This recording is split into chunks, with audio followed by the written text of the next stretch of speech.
오늘은 성령 강림 주일로 우리가 하나님 앞에 드립니다. 예수님께서 십자가에 달려 돌아가시기 전에 여러 번의 과정을 통해서 보혜사, 진리의 성령을 보내어 주실 것을 말씀하셨어요. 성령은 진리로 말미암아 우리 가운데 임하셔요. 그리고 우리를 하나님의 말씀 안에 인도하시는 분이 성령입니다. 교회가 마가 다락방의 성령의 역사를 통해서 교회가 시작되었습니다. 예수님이 부활하신 이후에 50일 후에 12사도와 더불어서 120명의 문도가 마가의 다락방에서 하나님 앞에 기도합니다. 성령이 불의 혀와 같이 바람 소리와 같이 그들에게 임하죠. 방언을 말하기 시작하고 그들의 마음 속에 다시 한번 성령의 충만함 속에서 모여서 기도하고 하나님의 말씀을 기억하고 찬양하며 살아가는 성령의 공동체, 교회의 공동체가 출발하게 됩니다. 그래서 교회는 성령의 충만함을 통해서 시작되었어요. 오늘 본문에는 그리스도의 영이 없으면 그리스도의 사람이 아니다. 오늘 본문에는 육과 영과 그 표현에 대해서 많이 기록하고 있어요. 그리스도의 영이 없으면 그리스도의 사람이 아니다. 그렇게 정의하고 있어요.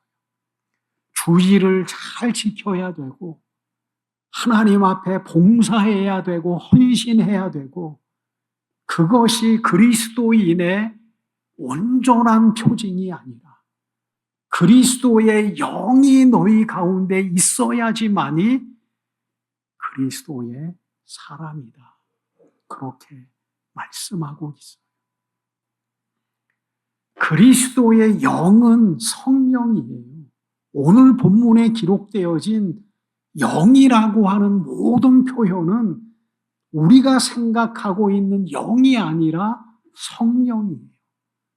하나님의 영, 그리스도 영, 영의 일을 생각하라. 그 모든 것이 성령이에요. 성령의 소욕을 쫓아 살고 성령의 이끄심을 따라 살고 성령이 너희들 가운데 존재하지 아니하면 너희는 그리스도의 사람이 아니다. 그렇게 표현하고 있습니다. 예배가 우선이 아니라 봉사와 헌신과 기도가 우선이 아니라 그 마음 속에 진리가 있느냐, 성령이 있느냐, 그것이 중요한 거예요.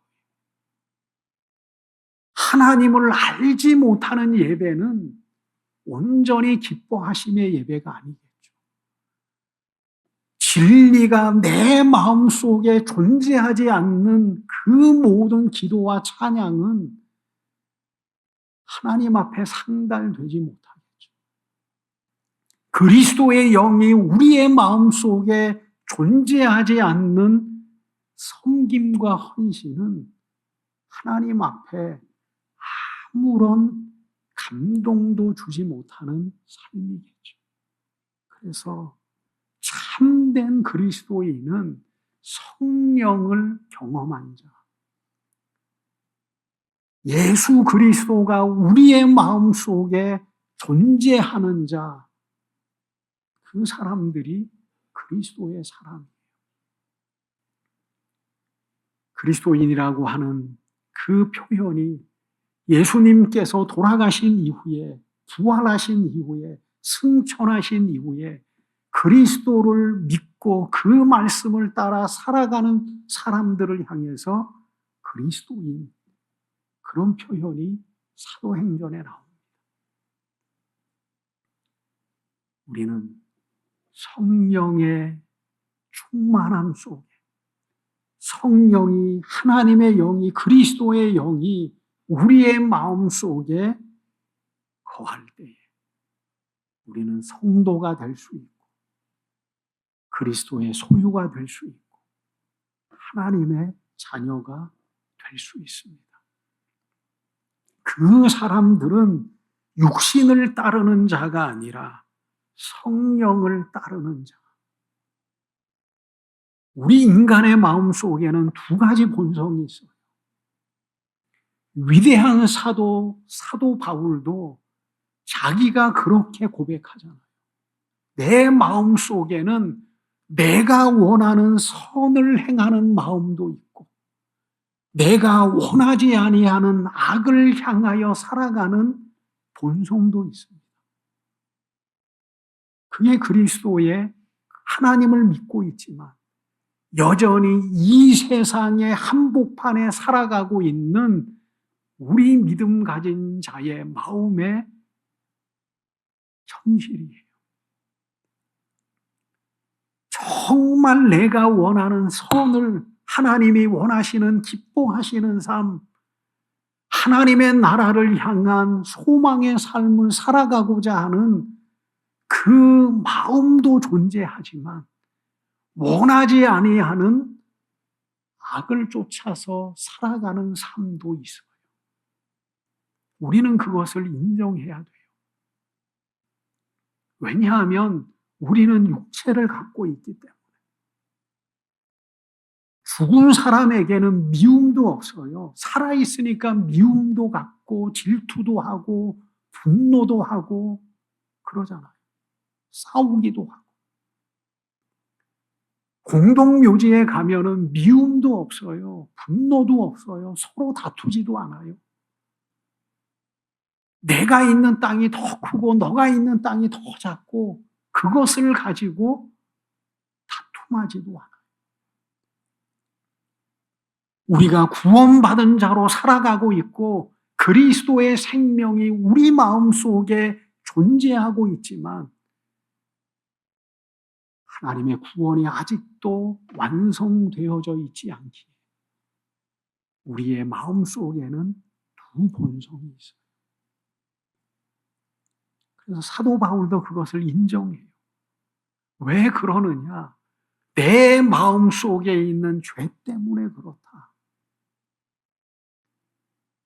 여전히 우리는 쫓겨난 아담과 하와의 후예로 우리는 살아가고 있어요. 어둠이 있고 죄가 있어요. 하나님 안에 거룩한 존재로 구별받은 존재로 살아가지만 우리의 마음의 그 깊은 곳에는 여전히 죄악의 찌꺼기가 존재하고 있다는 거예요. 그걸 인정하면 돼요. 하나님 안에서. 나는 하나님 그런 존재입니다. 하나님 나를 구원하시고 내 삶을 하나님 이끌어 주세요. 그게 신앙입니다. 그래서 믿음의 삶은 오늘 본문에 말씀드린 것처럼 그들은 나온 바의 본향을 돌아갈 수도 있었어요. 땅 한 평 없는 나그네와 같은 삶을 살았던 아브라함이요 돌아갈 수도 있었어요. 성경은 뭐라고 그래요? 더 나은 본향을 향하여 그들은 가고 있는 순례자의 삶을 살았어요.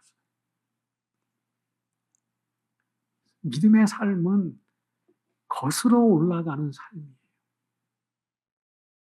윤시훈인가? 제가 인터넷 그것을 보다 보니까 삶을 알람을 울려서 산다고 그러더라고요. 그래서 그것을 골라서 한번 봤어요. 자기는 너무 게을러서 삶을 그냥 놔두면 한없이 무너지니까 알람을 아침서부터 알람을 울려놓더라고요. 언제까지 밥을 먹고, 언제부터 운동하고, 그것을 알람에 맞춰서 살아요. 그것도 참, 그걸 보면서 힘든 삶이지만 배울 점이 있더라고요. 자기가 원하는 것을 위해서, 시간을 쪼개서, 자기의 삶을 늘어뜨리지 않고, 그렇게 바쁘게 살아가는 삶, 그 안에서 참 배울 점이 있다. 신앙의 삶은요, 그런 삶이에요. 거슬러 올라가는 삶. 우리가 연어의 그 태어난 곳을 향한 대장정의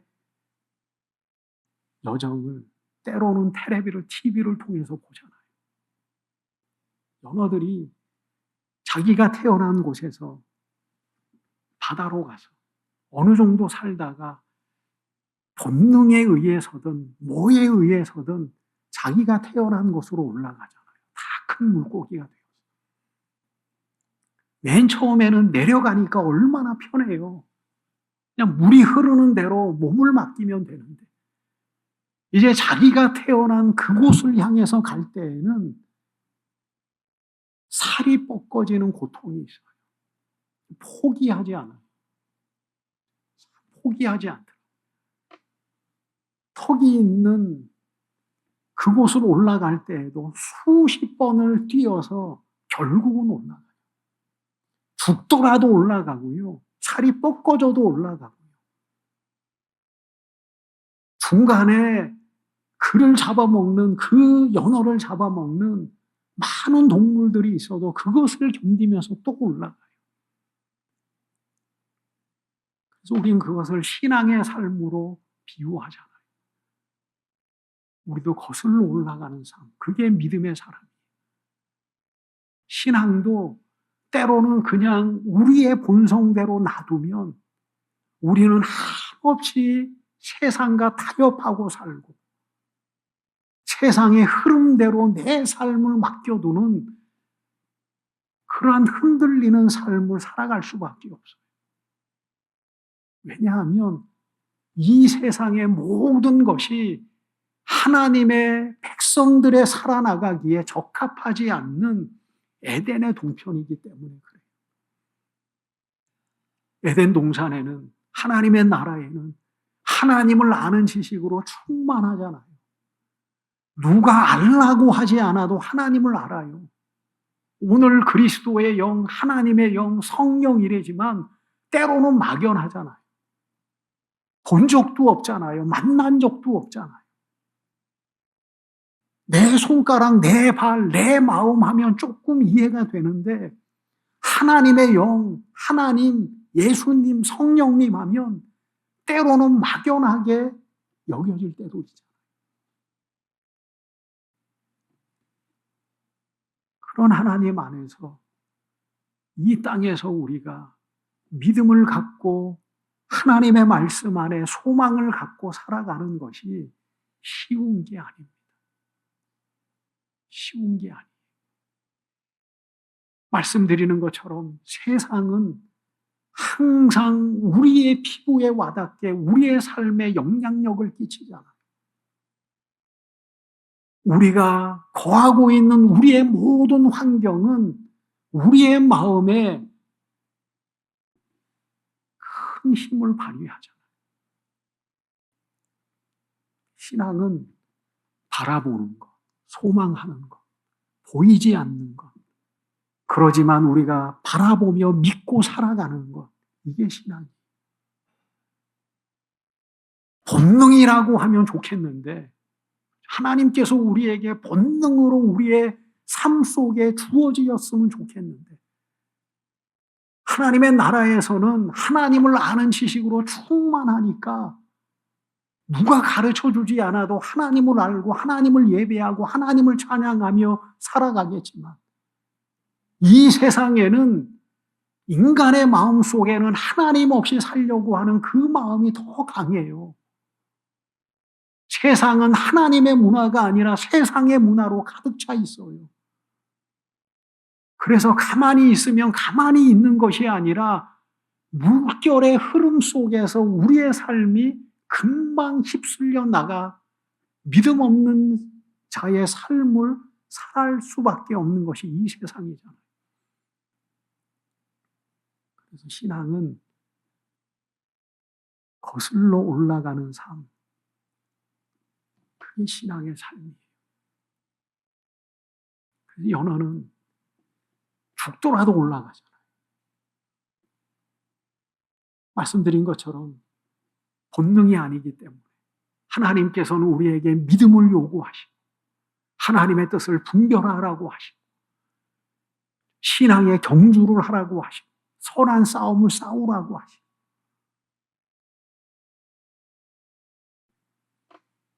그게 우리의 힘듦이죠. 그래서 우리는 하나님 앞에 그런 삶을 하나님께서는 우리에게 여전히 요구하고 계십니다. 현실 속에서 천국을 향해서 거슬러 올라가라. 그래서 오늘 본문에도 육신을 따르는 자는 육신의 일을, 성령을 따르는 자는 성령의 일을 생각하나니. 당연하죠. 우리는 육신이 있어서 육신을 따르려고 하는 삶이 있어요.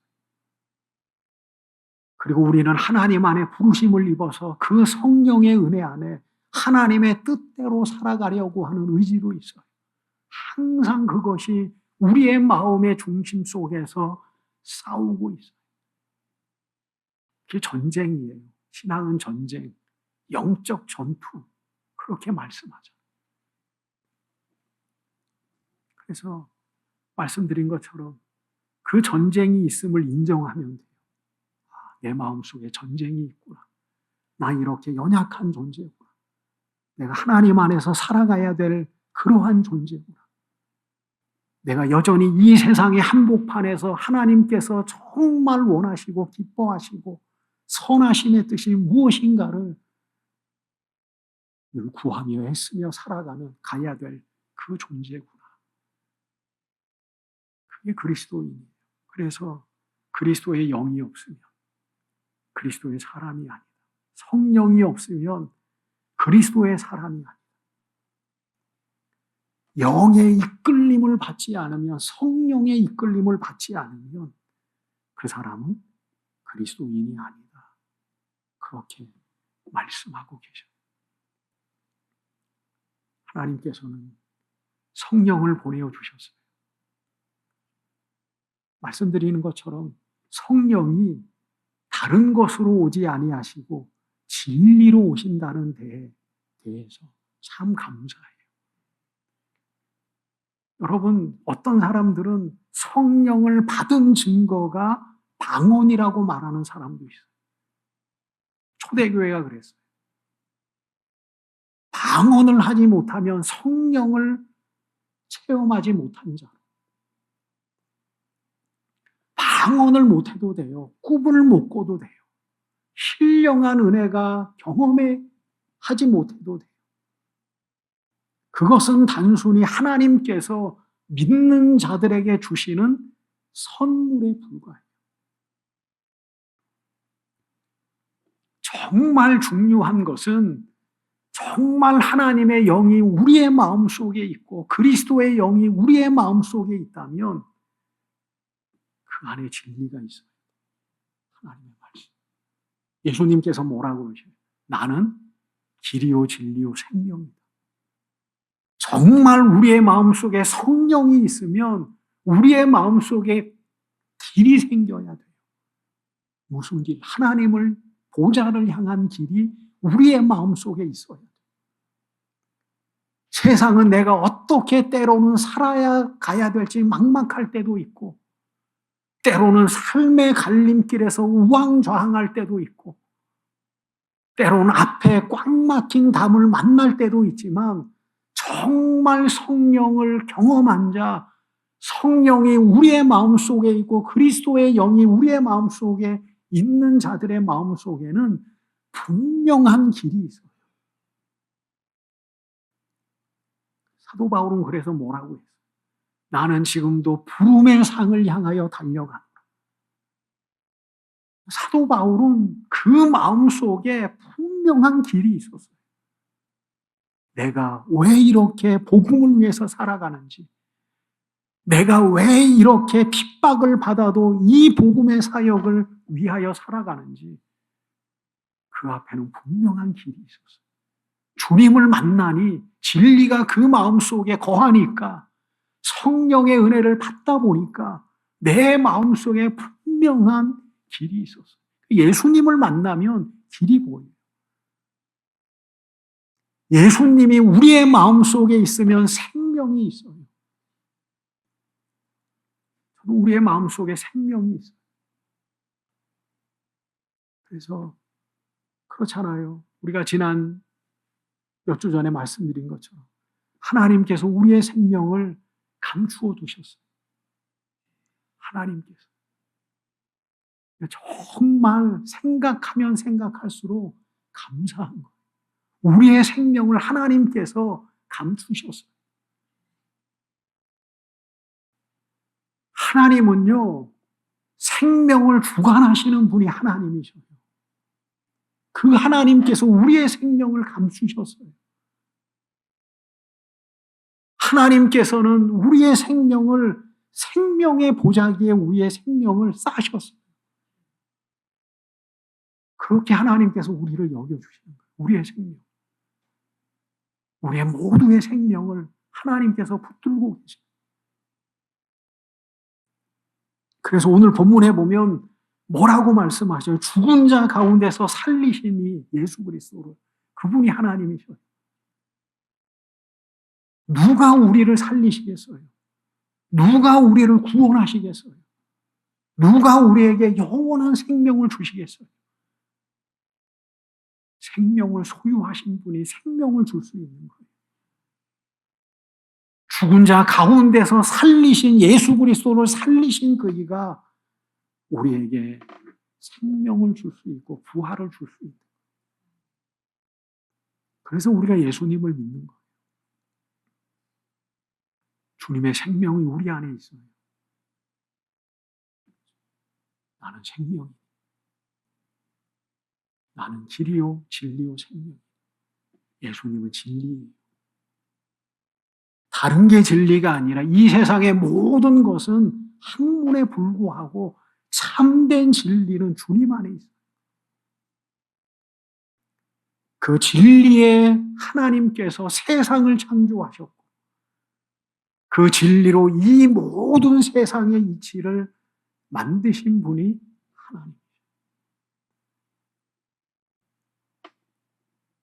그래서 진리의 성령은 다른 걸 가지고 오지 않아요. 진리를 가지고 와요. 진리를. 그래서 우리에게 진리를 가르쳐줘요. 진리를 받아들이다 보니까 그 안에 예수님이 계시고 하나님이 계시고 하나님의 뜻이 있고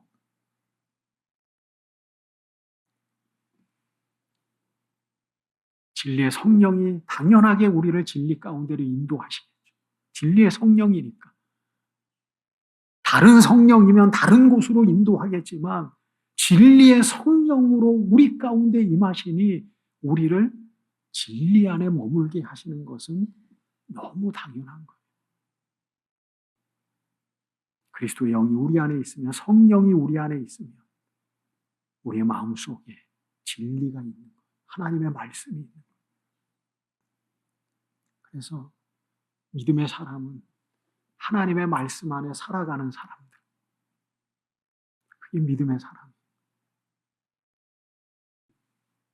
그래서 누구든지 그리스도의 영이 없으면 그리스도의 사람이 아니에요.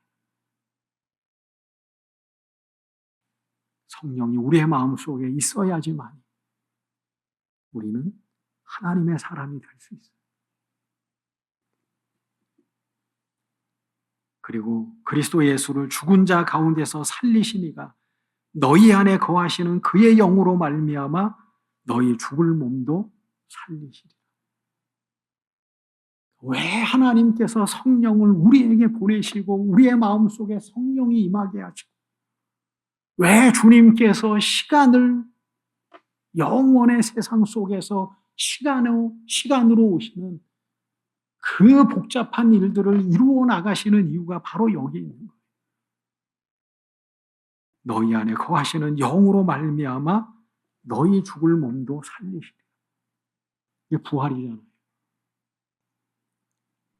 이게 부활이잖아요. 예수 그리스도를 살리신 하나님께서 우리의 죽을 몸도 살리시리라. 우리가 사도신경을 고백합니다. 몸이 다시 사는 것과 영원히 사는 것을 믿습니다. 그게 우리의 소망이에요. 몸이 다시 사는 것. 어떻게 살지는 모르지만 우리의 몸이 다시 살아요. 영원히 살아요. 이게 하나님께서 성령을 우리에게 부어주시고 우리로 하여금 믿음 안에 살아가게 하시는 결론이 바로 여기 있어요. 다시 살게 하시리라. 이거만큼 인간의 삶 속에 분명한 축복이 어디 있겠어요? 영원히 살게 하시리라. 우리에게 영원한 생명을 주시면 뭘 못 주시겠어요? 영원한 생명을 부여하실 만한 그 생명의 근원이 되시고 온 세상을 창조하신 하나님이 인간에게 정말 주고 싶은 것이 뭐냐면 영원한 생명, 죽을 몸을 살리시는 이 구원의 완성을 하나님께서 주시는데 그 안에서 인간이 눈물 흘리며 고통받고 아프고 애쓰며 살아가게 하실까요? 생명을 주시는 하나님이, 우리의 몸을 다시 살리게 하시는 하나님이, 아마 나사로는 죽음 가운데 다시 살아나서 살다 보니까 힘들었을 거예요. 그런 마음도 혹시 품지 않았을까? 아, 그때 그냥 죽고 깨어나지 않았으면 이 꼴도 안 봤을 텐데. 그렇잖아요. 인간의 삶이란 그거잖아요. 나사로를 살렸는데 맨 처음에 살렸을 때는 감사하고 주님의 은혜 안에 너무 기뻤는데 또 살아가다 보니까 세상이 힘들고 고통의 순간도 있고 참 힘듦의 순간도 왜 안 만났겠어요? 감사하면서도 마음의 한복판에는 야, 그때 죽었어야 되는데 내가 그때 살아나서 이 꼴도 보고 이 어려움도 당하고 내가 그렇게 살아가는구나. 이 땅에 다시 삶은 그거예요. 근데 하나님께서 완성하시는 다시 삶의 순간에는 그게 없어요. 그래서 그게 구원이에요. 그게 하나님의 나라예요. 영원히 우리의 몸을 죽을 몸도 살리시는 하나님의 마지막 구원이 있는데 그 안에는 슬픔도 눈물도 없고 살리셨는데 몸을 다시 살리시고 영혼을 부여해 주셨는데 여전히 아프고 여전히 고통스럽고 여전히 병들고 그거는 영원히 살릴 이유가 없는 거예요. 지옥이죠. 더 지옥이죠. 그렇잖아요.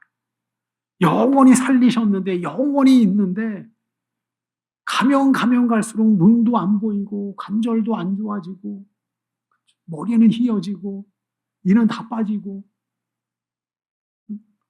온갖 병들이 우리의 삶을 지배하고 그거는 구원이 아니죠. 우리 몸을 다시 살리셨는데 아픔이 없어요. 고통이 없어요. 죽음이 없어요.